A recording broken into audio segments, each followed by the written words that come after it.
Hello, micro students.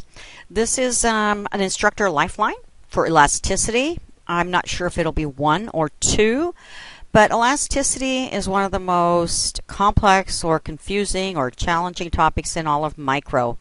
It's not something that just you can grasp right away when you first see it. It's a lot of math, but it's pretty easy math.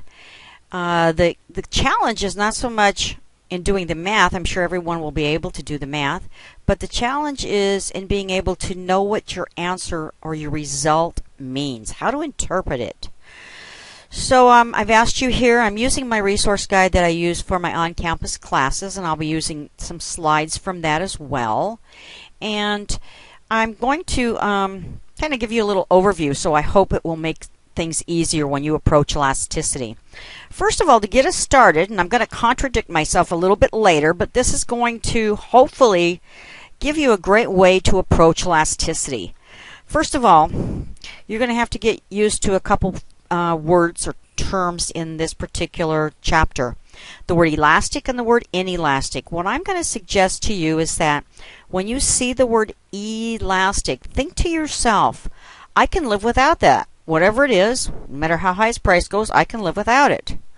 And because of that, you and I are going to be very responsive to a price change. So, elastic goods, what kind of products or services are those? They tend to be those that may be a little bit more expensive, or they're also products that have many substitutes. For example, if your rent were to increase 30%, since rent is such a large portion of people's spending, then you'd probably be very responsive to that price change, and you'd move. Now, other products or services fall into this category of being inelastic, and again, as a hint to think about inelastic, every time you see that word, think to yourself, I cannot live without it. I have to have it. So no matter what happens to the price, we're not going to be very responsive if it happens to increase. And because we can't live without whatever that product or service is. Typically, products or services that fall into the category of being inelastic are those that often have few or no substitutes. They also happen to be lower priced. And an example I use here is, what about the price of your favorite toothpaste? Let's say the price of your favorite toothpaste goes up by 30%. Well, if it's your favorite and you feel like you can't live without it, you're going to continue to buy it. And what is it going to cost? $2 a tube, and if it goes up by 30 cents, it's going to go up to $2.67. Of course, you'd keep buying it. So, another thing to remember about elasticity, it's a percentage measurement, and it's based on tastes and preferences. So, for example, something that I might be very inelastic toward, you might be very elastic toward, or vice versa. Well, let me get back here where I need to be. In my on-campus class, we do 4 measures of elasticity. We do price elasticity of demand, of supply, something called income elasticity, and cross-price elasticity. I think just for this purposes of this instructor lifeline, I'm going to probably just do price elasticity of demand. We'll see how it goes. So, price elasticity of demand, what I ask my students, and I'm asking you to recall, is what is the law of demand? Well, the law of demand says if price goes up, quantity demanded falls. That's a short way to say the law of demand. Price up, quantity demanded falls. The difference with price elasticity of demand is we add one element to the law of demand. We say, for example, if price goes up 1%, quantity demand falls. Okay, that's easy. If price goes up 1%, quantity demanded falls. But what we want to know, and what price elasticity of demand will tell us, is how much will quantity demanded fall for a given percent change in price. So if price goes up 1%, quantity demanded could fall by exactly 1%. And if that were true, we would do a calculation. We would get a numerical coefficient that would be equal to 1. And what that means is the demand is unit elastic. Or, if price goes up by 1%, quantity demanded could fall by, well, it could fall by more than 1%. And we do a numerical calculation. We get a coefficient that's greater than 1. And that would mean that the demand is elastic. We're very responsive to a price change. Or there's a third possibility, and that is that if price could go up by 1%, quantity demanded could fall by less than 1%. In that case, we get an answer that's less than 1, and we know that the demand is inelastic. So right away, when you're doing price elasticity of demand calculations, you're primarily interested in, is your answer equal to 1, greater than 1, or less than 1? Because that tells you if it's equal to 1, it's unit elastic. If it's greater than 1, it's elastic. And if it's less than 1, it's inelastic. So why in the world do we study elasticity? Well, I've got to tell you, it's one of the most powerful tools of economic analysis. There's elasticities for just about everything, not just the price of products. But another reason why you're doing it in this particular class is elasticity is also about the relationship between price and total revenue. So, again, I would ask you, what is the law of demand? The law of demand says if price goes up, quantity demanded falls. Well, with price elasticity of demand, we know that if price goes up, total revenue could rise, fall, or stay the same. Let me say that one again. For price elasticity of demand, if price goes up, total revenue could rise, fall, or stay the same. Who do you think would want to know that?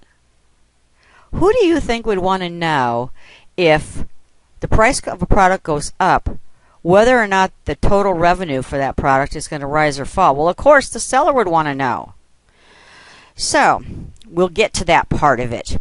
Now, what I often do in class is I go through what is called the 5 degrees of price elasticity of demand. And we can see price elasticity of demand graphically. And the way we calculate it is just a pretty simple formula. It might look a little complicated at first. But really, even though there are 5 degrees of price elasticity, 2 of them are kind of extremes. And we're really interested in the middle 3 calculations, or the middle 3 degrees of price elasticity. So you've gone through supply and demand, you've done graph after graph, and now you think, oh my God, I've got more graphs. Well, not really. I just think that showing you graphically price elasticity of demand, it might help some students grasp the concept a little easier, because really, price elasticity of demand is more a numerical concept and a numerical calculation. It's not so much that you're going to be working with graphs in this area. Okay, so, whoops. Oh well, let me go back. I have a problem with my computer right now, and my mouse key is not working right. It's going to be fixed tomorrow, wahoo. So let me get myself back to where I need to be here with elasticity.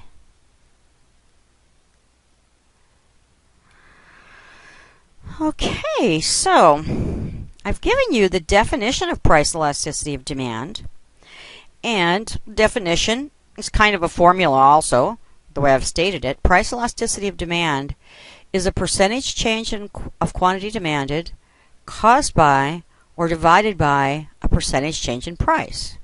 Okay, percentage change in quantity demanded caused by or divided by a percentage change in price. We can do graphical analysis of these 5 degrees of price elasticity of demand. For example, demand could be perfectly inelastic. In that case, the coefficient of price elasticity of demand would be 0. What does that mean? Well, that means if price rises 1%, quantity demanded will fall 0%. Or if price falls 1%, quantity demanded will rise 0%, meaning that quantity demanded doesn't change at all. It means that we would have a vertical demand curve, and the slope then would be undefined. It also means at every given price, the quantity demanded remains the same. So it's a pretty extreme model for comparison purposes.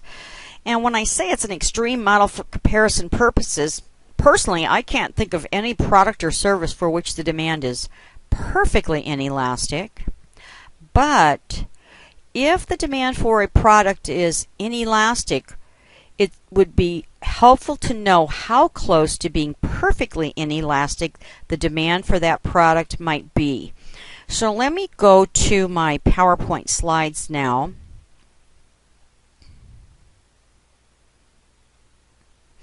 And I've drawn a perfectly inelastic demand curve.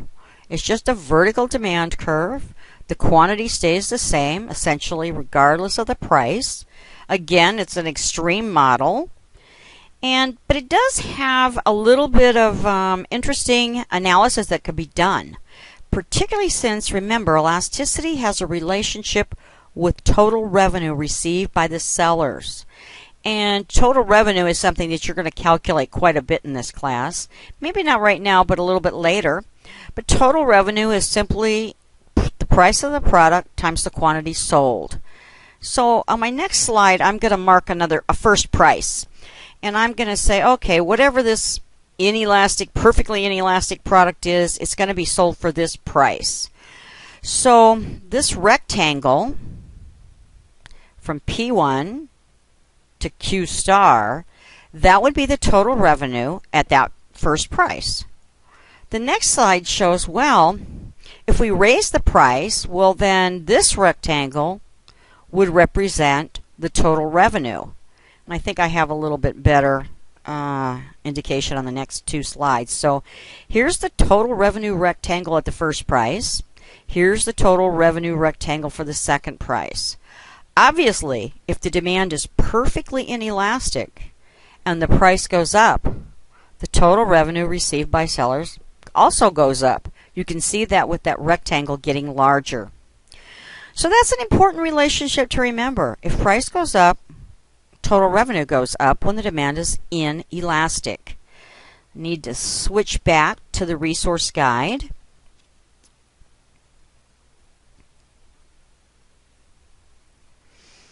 And we'll go to the next page. Oops. The next extreme, and again, it's one of those two extremes that we're less interested in, would be when the demand is perfectly elastic. And if we were to do a calculation for price elasticity of demand, we'd get the answer infinity. So what is the interpretation of being perfectly elastic? Well, another way to describe it or define it would be if price rises 1%, quantity demanded will fall by an infinitely large percent to 0. Or if price falls 1%, quantity demanded will rise by an infinitely large amount. Now again, this is one of our extremes, so we're not going to spend a lot of time on it. But it would mean that we have a horizontal demand curve. The slope is equal to 0. It means at some price, the quantity demanded will be infinite. And the best example that I could come up with is we can use, for example, agricultural products traded in competitive markets without government intervention. And that's the best example that I can think of because the demand curve would be infinitely elastic. And let me show that on the slides.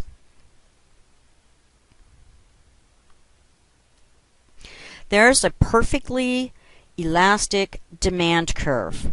It's infinitely elastic at this given price, this perfect price. We use the asterisk along with P or Q to denote an optimal quantity or an optimal price. So at this optimal price, the demand for a product would be perfectly elastic or infinitely elastic. And again, if you have an agricultural market, and let's say that the farmers are growing wheat, and there's a supply and demand for wheat, And with many buyers, many sellers, the price of wheat is determined in the market. Then each farmer would face an infinitely elastic demand curve for their wheat. As long as they charged that market price, they could sell as much as they possibly could produce. But again, it's an extreme, and let's move on to the three that are more interesting. And I'm going to return to the resource guide.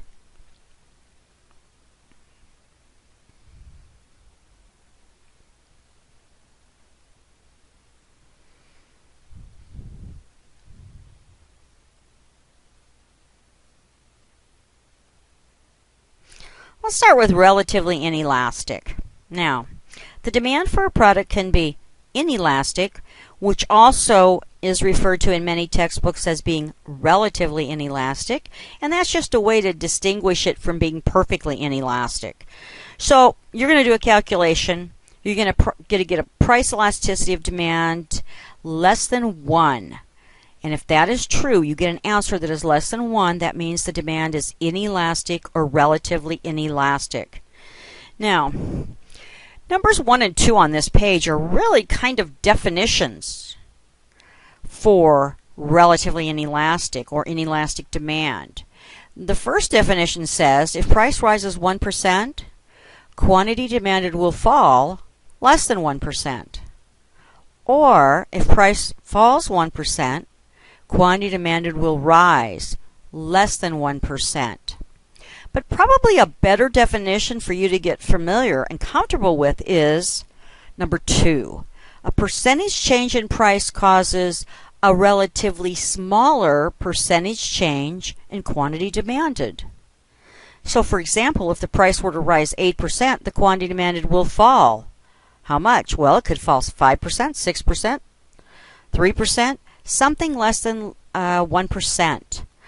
The way you can see being inelastic with a demand curve is that it'll be a relatively small distance on the quantity axis, but a relatively larger distance on the price axis. It means that we're not very responsive to a price change. And products that tend to fall into that category of being inelastic would be, say, cigarettes, the demand for cigarettes, the demand for gasoline, particularly in Southern California, the demand for business air travel. What most importantly influences the demand as being elastic or inelastic is the number of substitutes. So the demand being inelastic means that there's few or no substitutes, and that's why the demand tends to be inelastic.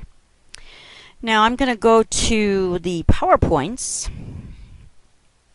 again so that I can draw or show you an inelastic demand curve. So there's an inelastic demand curve. I drew it very steeply sloped.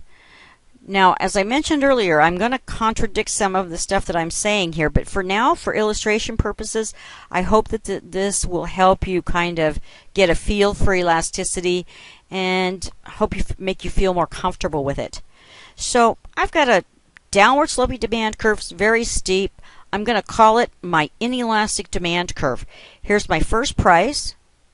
Go straight over the demand curve and down to the quantity, and this is the quantity that's associated with that first price. So this rectangle is my total revenue, price times quantity. Well, if we raise the price, then here is my second price, and going over the demand, here's my second quantity. This new larger rectangle is the new total revenue.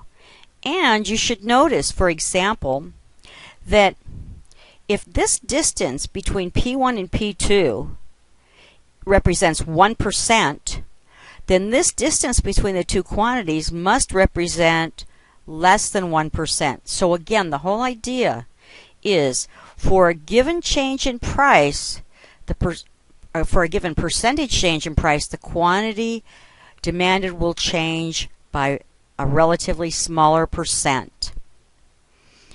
And again, let's ask ourselves, well, if we're inelastic, we can't live without the product, the price goes up for that product, we're going to buy less, but we're going to buy not a whole lot less. We're going to buy a little bit less, and quantity demand is going to fall by less than the price goes up, so the total revenue to sellers will rise.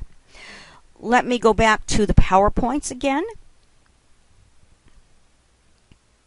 Or sorry, my resource guide.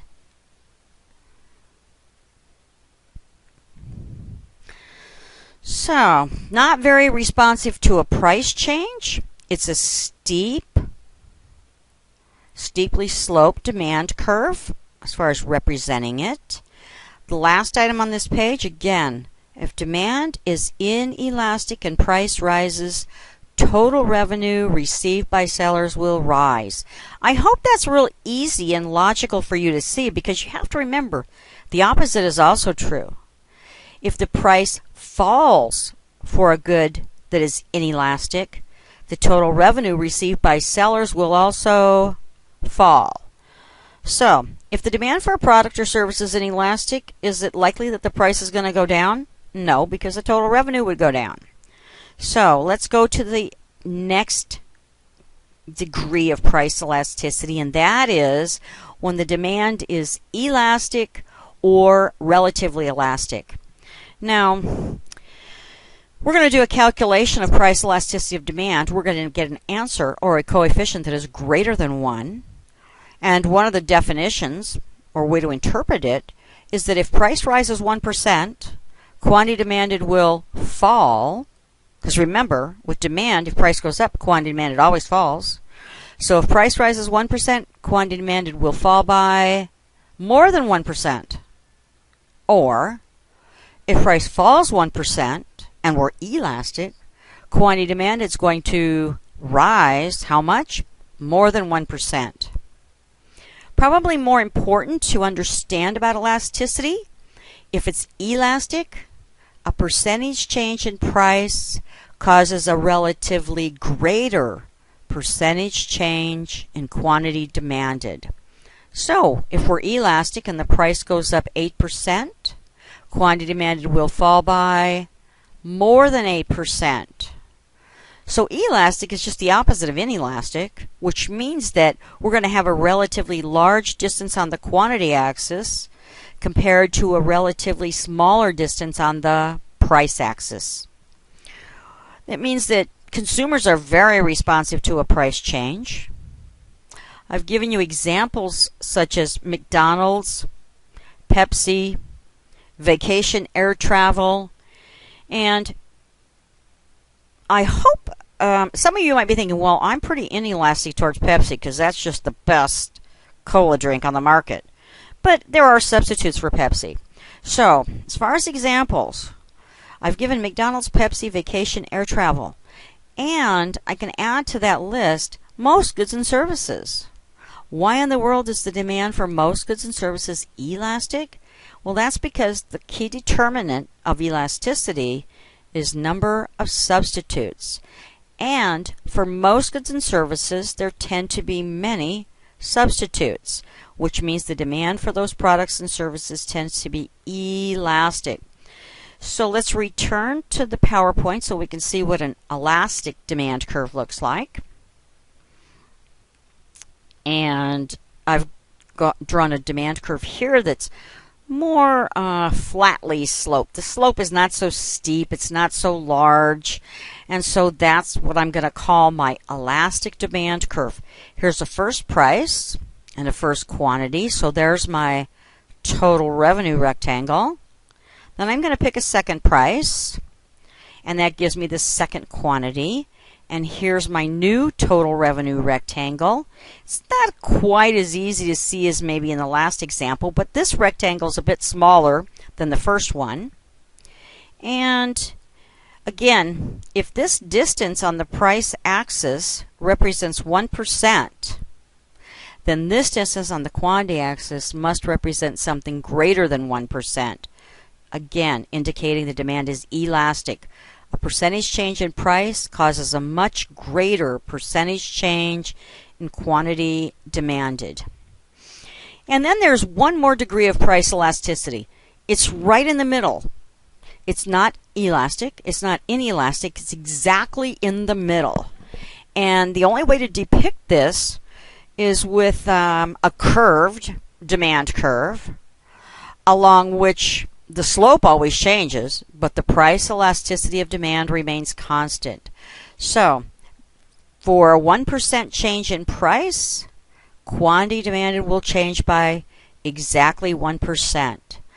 When you have a unit elastic demand curve like this one pictured on these slides, you would do a calculation of price elasticity of demand, and you would get a coefficient equal to 1.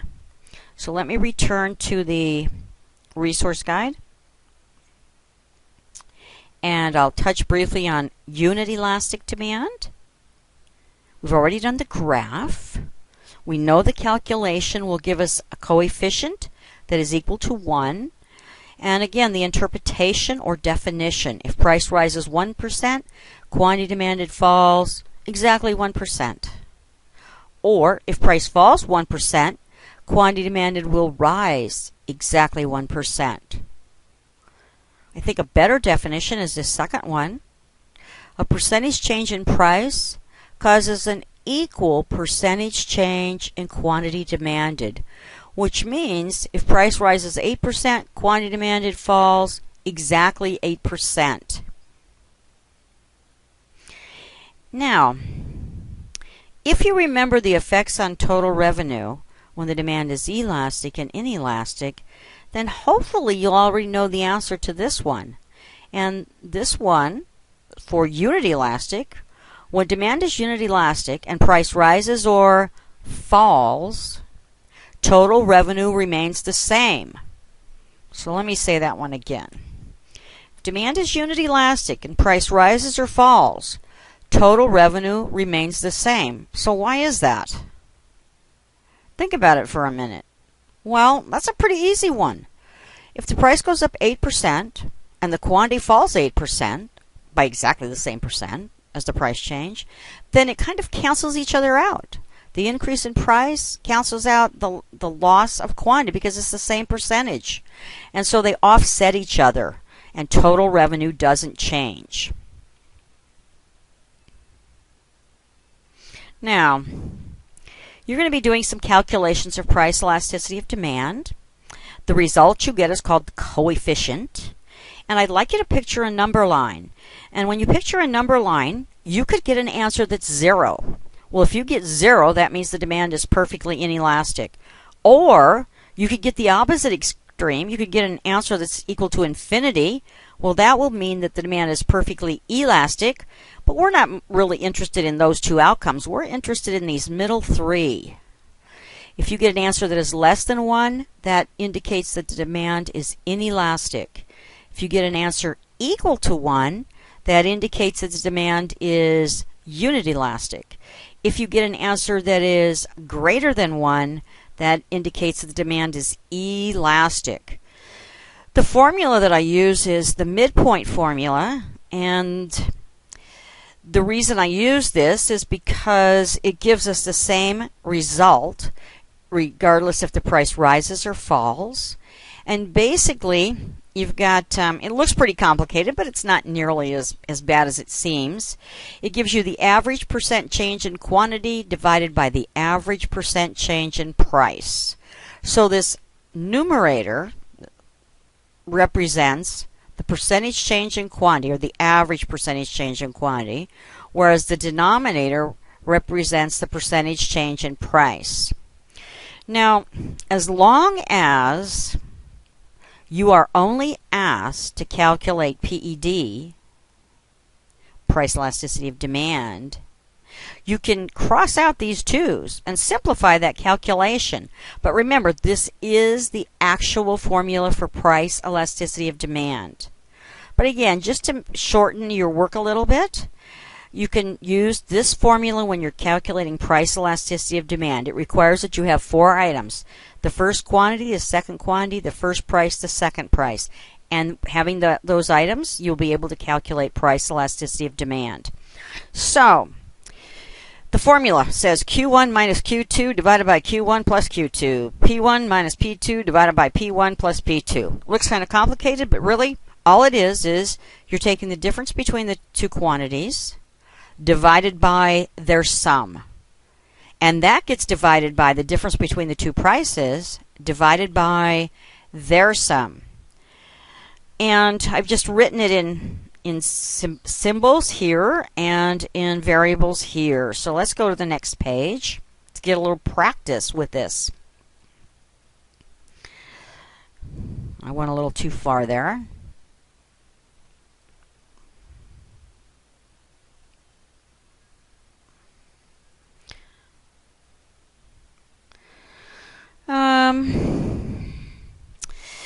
Okay, a couple cautions. Before you calculate price elasticity of demand, your answer, or the coefficient, should be in decimals. Typically, elasticities use 2 decimal places.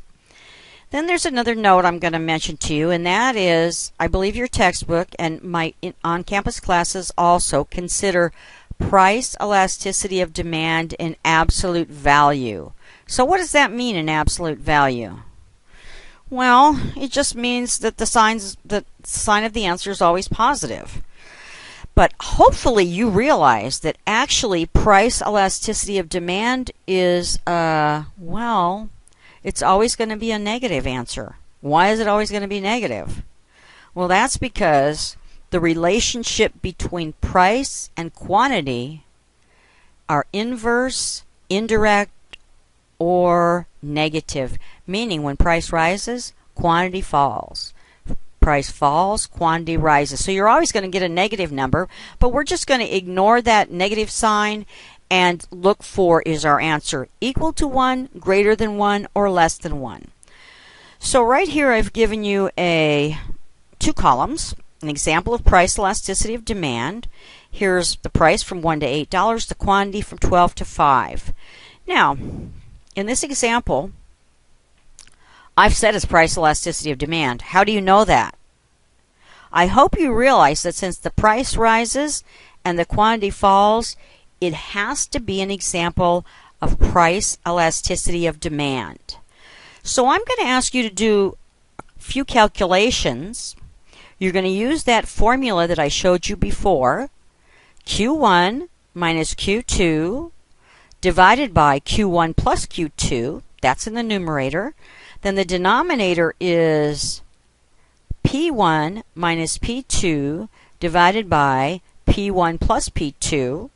And I'm going to ask you to do 3 calculations. I'm going to stop this video and do a second part to it and give you some time to see if you can calculate price elasticity of demand using the formula.